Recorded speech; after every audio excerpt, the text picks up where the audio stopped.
po dito sa Family Feud. Naglalaro po ngayon si Miss Shara Coleta Pangilinan at ang Team Family of Two at ang Laughing Ladies led by Miss Tessie Tomas. Pero time out po muna tayo sa game dahil may quick question lang tayo sa ating studio audience, guys. Okay lang ba kayo? Okay. Dahil sa ating special guest ngayon, alam niyo yung between walang ningning na kanta, I'm sure. Di ba? Miss Sharon Cuneta. At syempre, nauso na ang term na Sharon na may kinalaman din, syempre, pagdating sa mga kainan. Lalo-lalo na ngayon ay Pasko. Di ba? Magsasaron tayo ng mga handa. Ito ang tanong. Kung pwede kang mag-Sharon sa Christmas party, anong pagkain ang ibabalot mo at bakit? Sino una? Okay, kung una-una nagtas, anong pangalan mo? Rain po. Rain? Rain, taga saan ka, Rain? Cavite po. Cavite. Okay, Rain, alikat. Ano na ang sagot mo, Rain? Siyempre, Kuya Dong, lechon po. Oh, lechon! Siyempre, doon ka na sa mahal, Kuya Dong. Mahal-mahal ng lechon, no? Oo nga naman. Pero hinay-hinay lang sa taba. Okay? Alright, Rain. Merry Christmas. Advance Merry Christmas. Oh, one last. Before we go back to the game, sino pang gusto sumagot? Okay. Okay, ate girl. Okay, anong pangalan mo? I'm Pauline. Pauline. Okay, kung magsasaron ka ng isang pagkain sa Christmas party, anong ibabalot mo?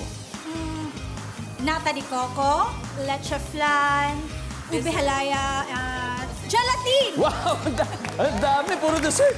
Yes, ma'am. Kasi gagawa ako ng halo-halo! Wow! Okay, good luck yan. Sana mabigyan mo rin kami niya next time. Yes, of Alright? course. Okay, thank you very much. Sit down and enjoy. And now, back to the game. Family of Two po, may 151 points. Ay, Tita Mel, ikaw na po. And we have 2 more rounds left. Kaya tawagin na natin si Miss Mel and Miss Fe. Tara na po sa round 3. Let's go!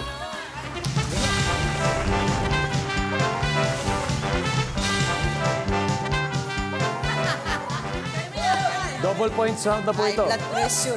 Pwede silang bumawi. Ha? Are you ready? Ready? Okay, top 6 answers are on the board. Anong bagay ang madalas nawawala sa bahay? Go! Miss Fe, Susi. susi! Totoo po yan. Susi! Hop! Pataas, pero may mas pataas pa dyan, Miss Bel. Anong bagay madalas nawawala sa bahay? Pera. Pera.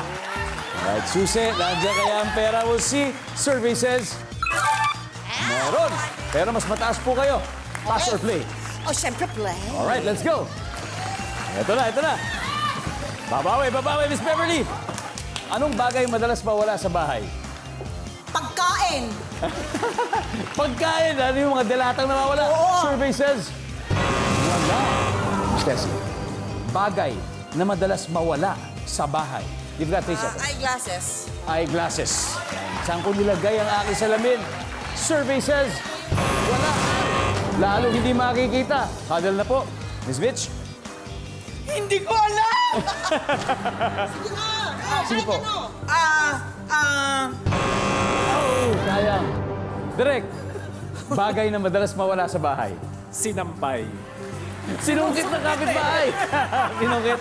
O kaya baka nilipad lang ng hangin, Direk. Bahalay natin, Miss Mel. Bagay na madalas mawala po sa bahay. Cellphone. Cellphone. Alden, Mga accessories, mga jewelry, ganyan. jewelry. Relo. Ate Shawi, ano kaya?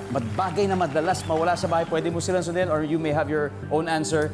Ano po kaya? Feeling ko damit. Damit. Sinampay o hindi. Tignan po natin kung nasa board natin ang sagot nilang damit. Survey says, wala.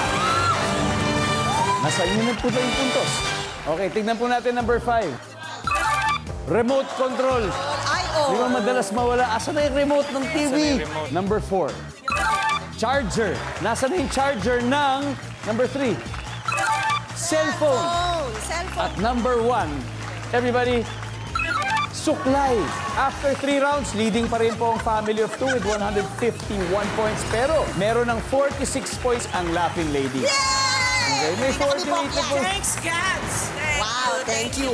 Nako, sino kayang uuwing luhaan na kanino ang huling halakhak? Malalaman natin sa pagbabalik ng Family Feud.